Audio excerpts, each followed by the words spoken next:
Hello everyone. Uh, I'm recording this video for BA LLB second semester student.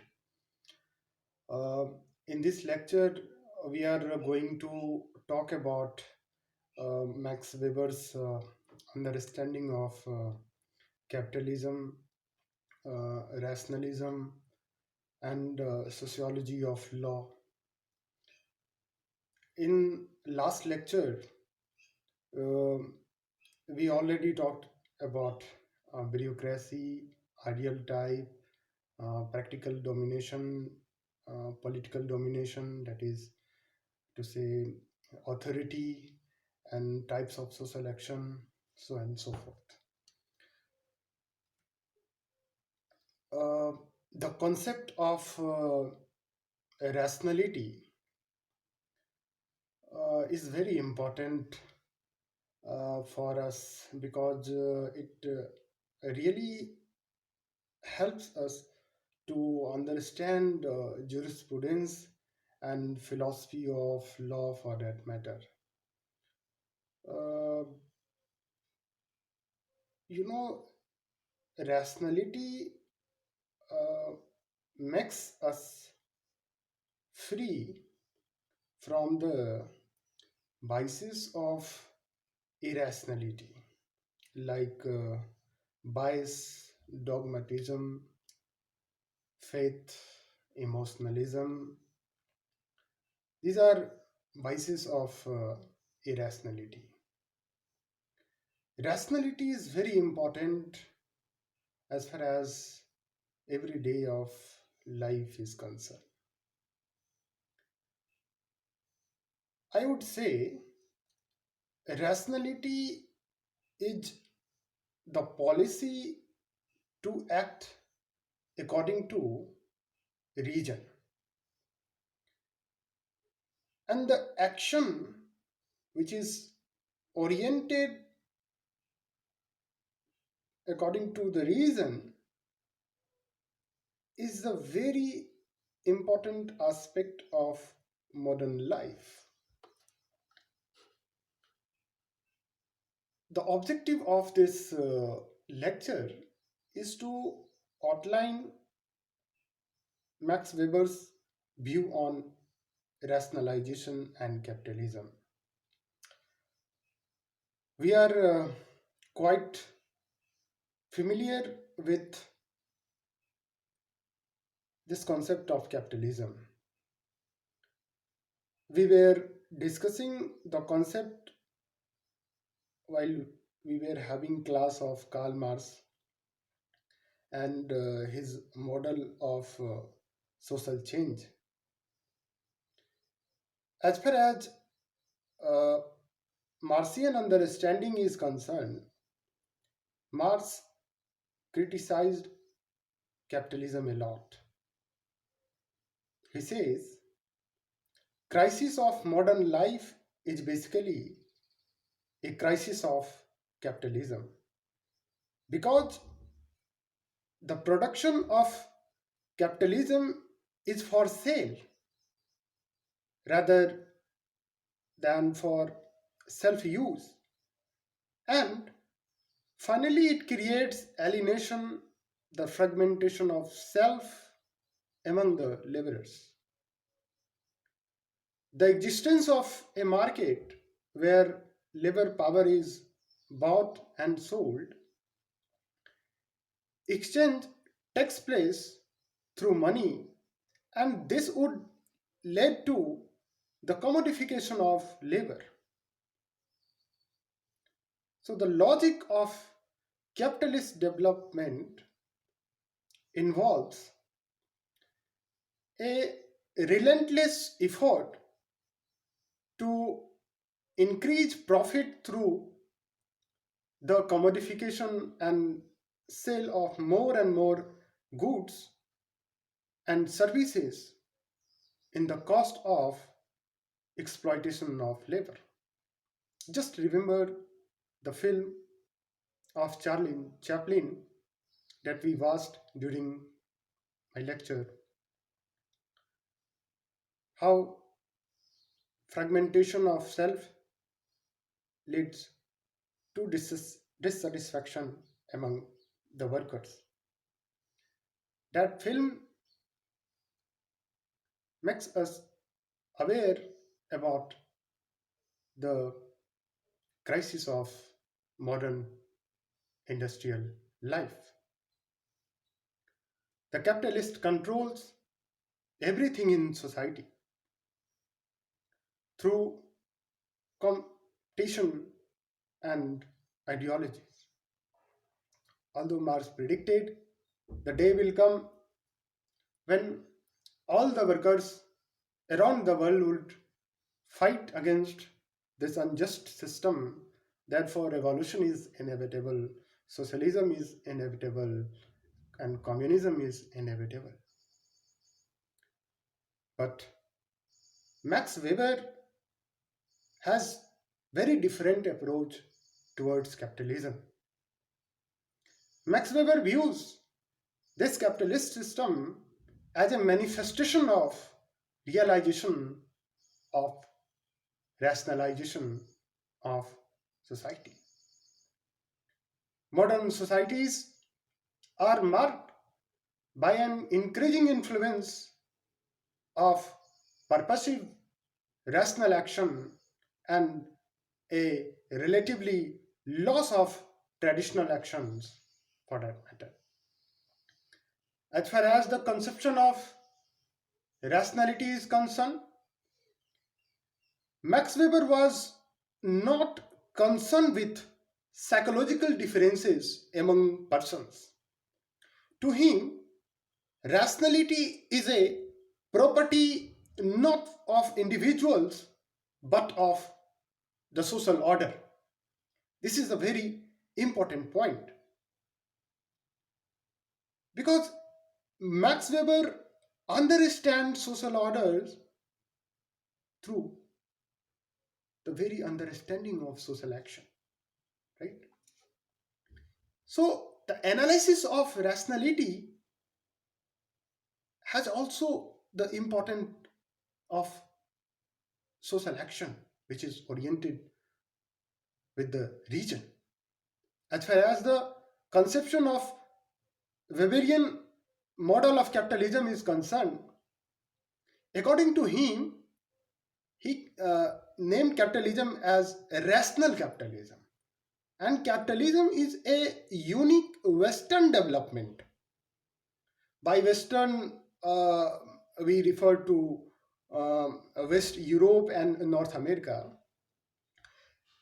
Rationalization has been the most distinctive feature of Western civilization.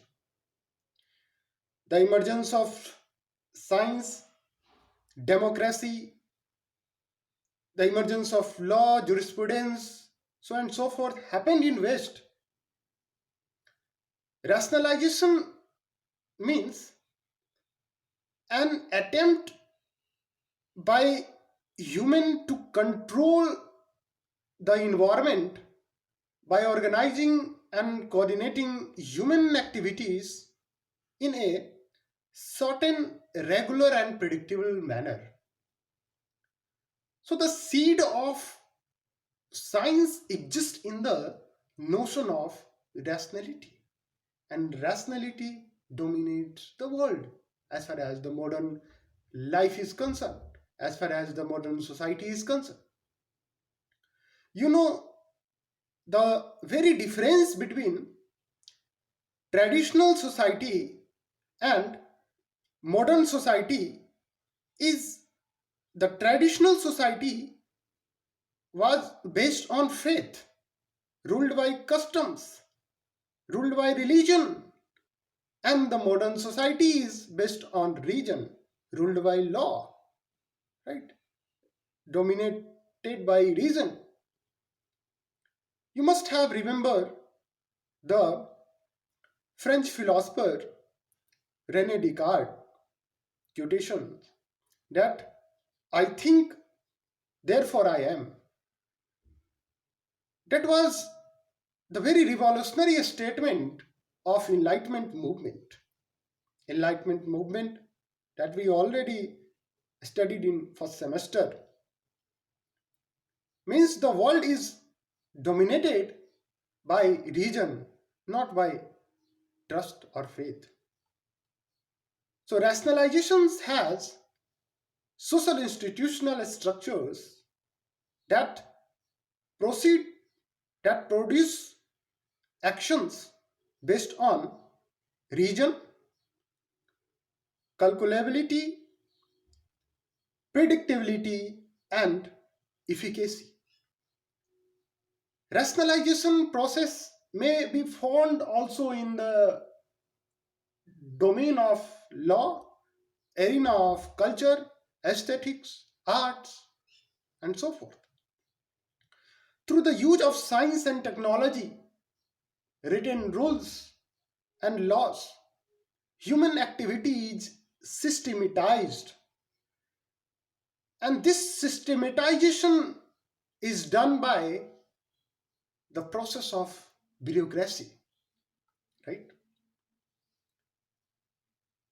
Max Weber further talks about the socio-economic setting which would be conducive for the growth of capitalism. What are the preconditions for the emergence of rational capitalism? The first thing that he identified is private ownership. Private ownership of material resource necessary for production, as Marx also Engels also states. Because of the private property, family institutions comes into the picture. And the very region of private property is the surplus production, right?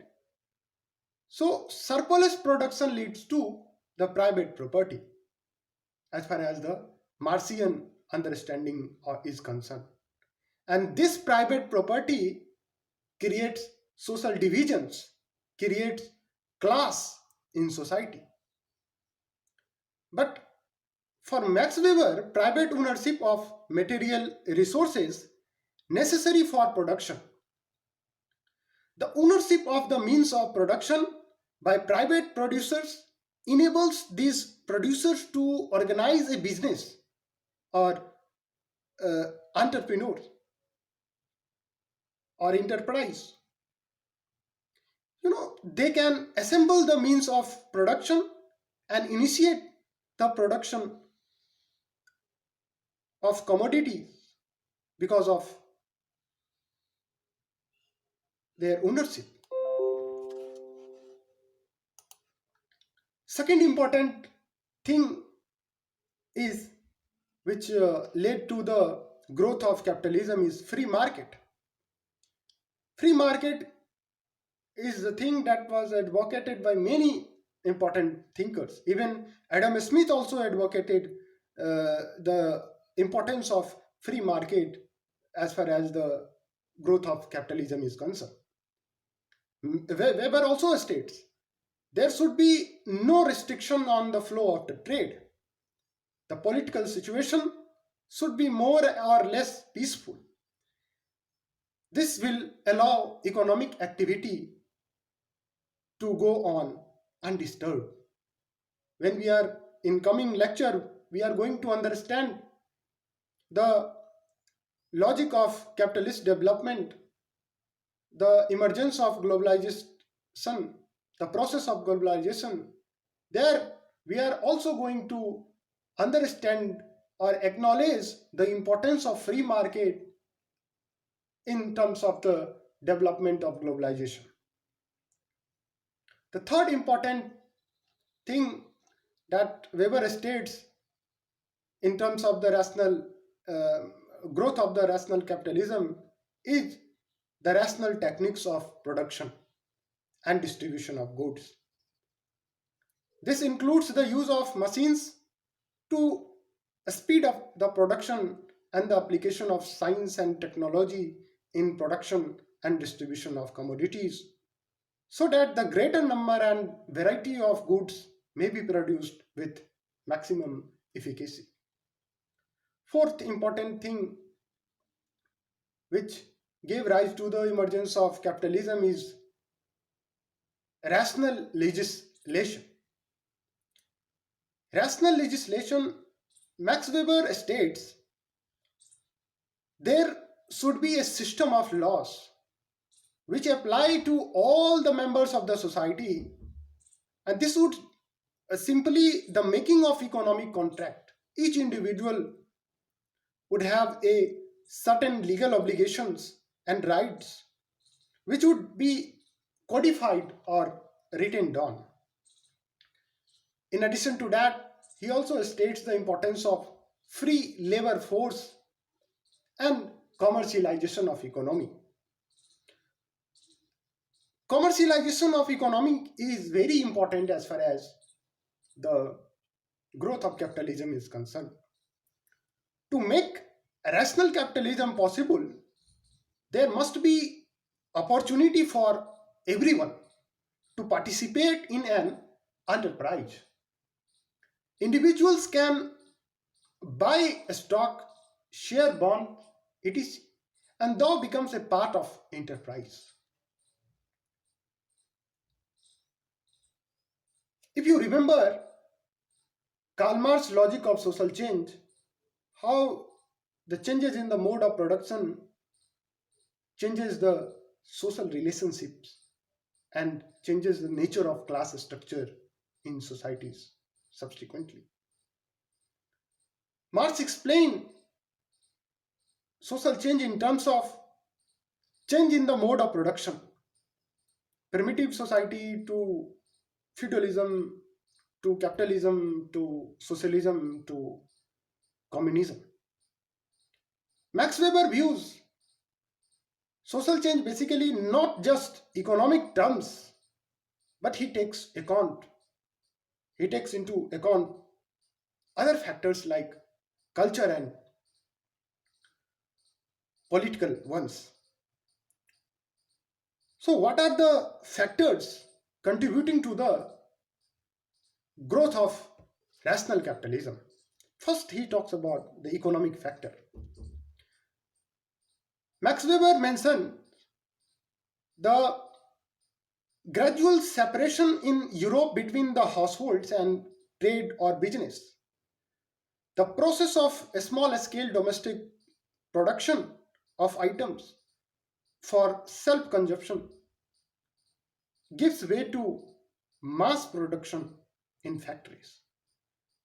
The space of the household activity and work becomes distanced.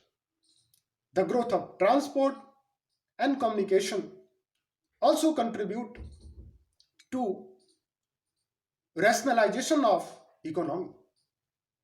The use of common currency, the importance of here Max Weber acknowledging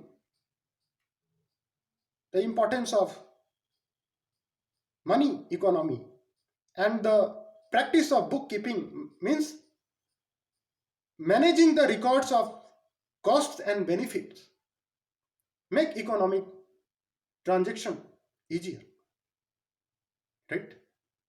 Second important factor is political factors.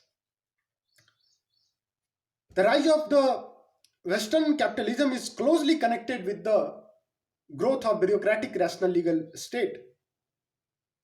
Why industrial revolution took place in Britain? Because of certain favorable conditions like economic factors, political stability, that is the political stability of a state, and because of the large colonies, Britain has had great markets. So these three factors led to the emergence of industrialization in Britain. People ask question many times why industrial revolution took place in Britain because of certain favorable conditions. Here Max Weber also making us understand what are the factors. So the idea of citizenship assumes prominence. Citizens are given certain legal rights and obligations. The bureaucratic state helps to break down feudalism and to free land and labor for capitalist market. The bureaucratic state helps to pacify and politically controls large territories. This provides a climate of relatively political peace for business to be conducted smoothly. So rationalization finds full expression in the rise of the bureaucratic state, which in turn contributes to the growth of capitalism. Third, an important consideration of Max Weber is religious and cultural factors. Protestant ethics thesis, as the very outset, it must be pointed out that Protestant ethics and spirit of capitalism. The Protestant ethics, according to Weber, is one of the source that breed rational capitalism. The idea of calling, the idea of work is worship, this ethics of this moral philosophy of protesting lead to the emergence of capitalism. Weber says why capitalism did not take place. Countries like India and Buddhist country like Nepal and many Southeast Asia, because of the ethics. They don't have the ethics, and that ethics exists only in Protestant among the Protestants. That's why Protestant uh, religious dominated world was the first capitalist. Right? We learn capitalism from the West. Right? We don't have our own capitalism. Right? Max Weber also differentiated traditional capitalism and rational capitalism. Dutch capitalism merely a mean a system for creation of profit. Is greed or desire for wealth the only characteristics of capitalism? No. Max Weber states in traditional capitalism, most households are self sufficient and produce for self consumption the basic necessities of life. Traditional capitalists mostly trade in luxury goods. Their markets are though restricted to few products and small select groups are clients. Overseas trade is a risky business in their hunger for profit. Traditional capitalists sell goods at export obedient rates. Business is a gamble. If successful, the gains are great, and so are losses if business fails. But in modern and rationalist capitalism, is not restricted to the production and sale of just few luxurious and rare commodities. It includes everything, the ordinary goods in everyday use, from bread to clothes to tools. Unlike traditional capitalism, rational capitalism is a dynamic and constantly expanding new innovations, new methods for production, and new products are constantly being invented. Rational capitalism depends on mass production and distribution, right? So now, coming to the last thing of this Weber sociology is Weber is very important sociologist as far as the understanding of jurisprudence is concerned. Weber, uh, the beauty of Weber sociology is that when Weber talks about any particular concept, he at the same time differentiated that concept or gave ideal types to that concept. So he also differentiated rationality on four level, that is practical rationality, theoretical rationality, substantive rationality, and formal rationality. Practical rationality is based on individual experience and context. People who practice practical rationality accept given realities and merely calculate the most expedient way of dealing with the difficult that they prevent. All civic strata, in particular merchants, artisans, traders, so a definite tendency to order their ways of life in a self-interested and practical manner.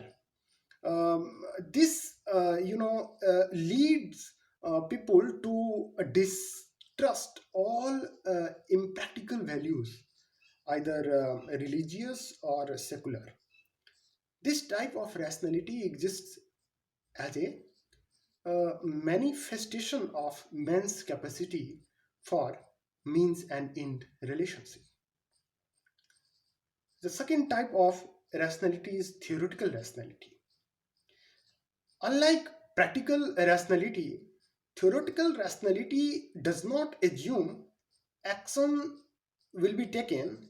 Rather, theoretical rationality attempts to understand and explicate the world.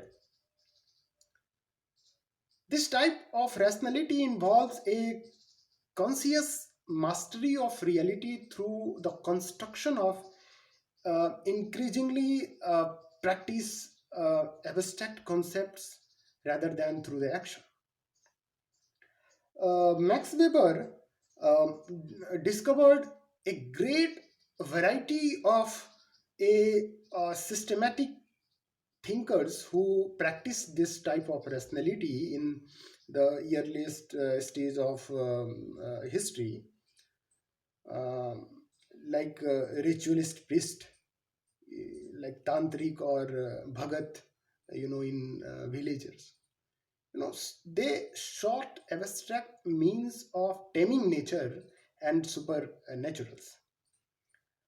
Theoretical rationalization process may also be carried out by judges who interpret the incipient worldview found in a political construction, or by the discipline or a revolutionary theorist, such as those that have continually arisen to refine Martian decorum, right?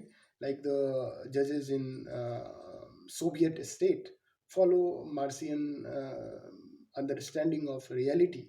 So they are using theoretical rationality uh, when it comes to the practice of legal uh, apparatus.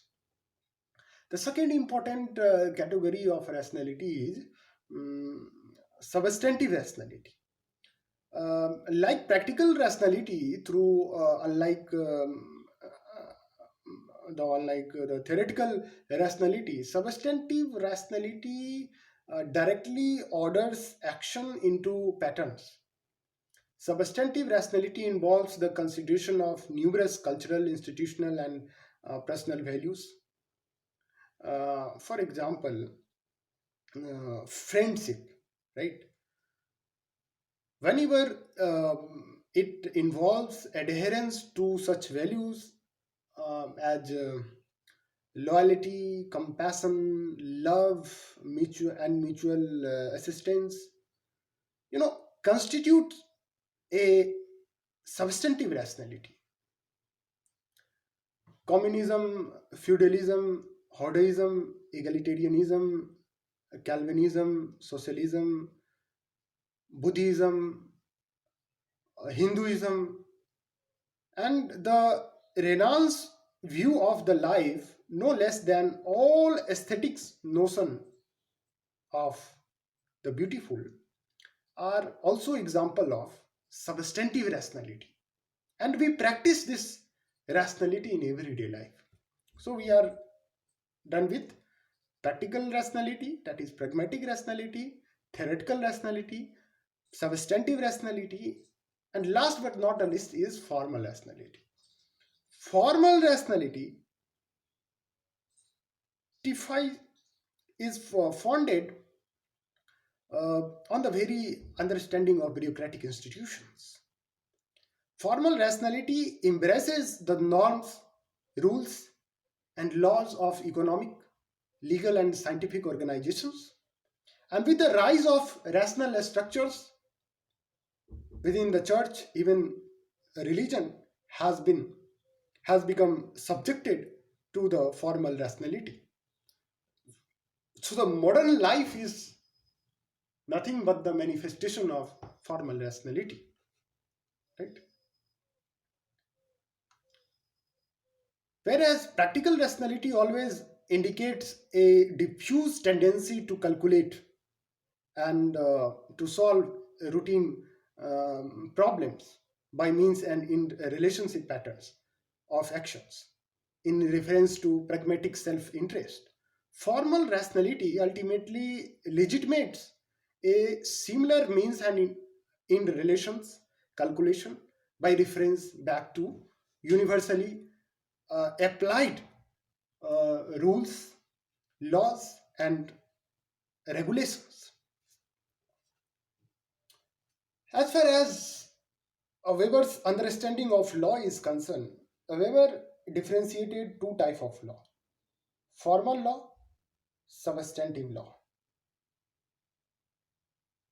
Formal law refers to making decision on the basis of stabilized rules, regardless uh, to the notion of fairness. Substantive law takes the circumstances of individual cases into consideration along with the prevailing notion of justice.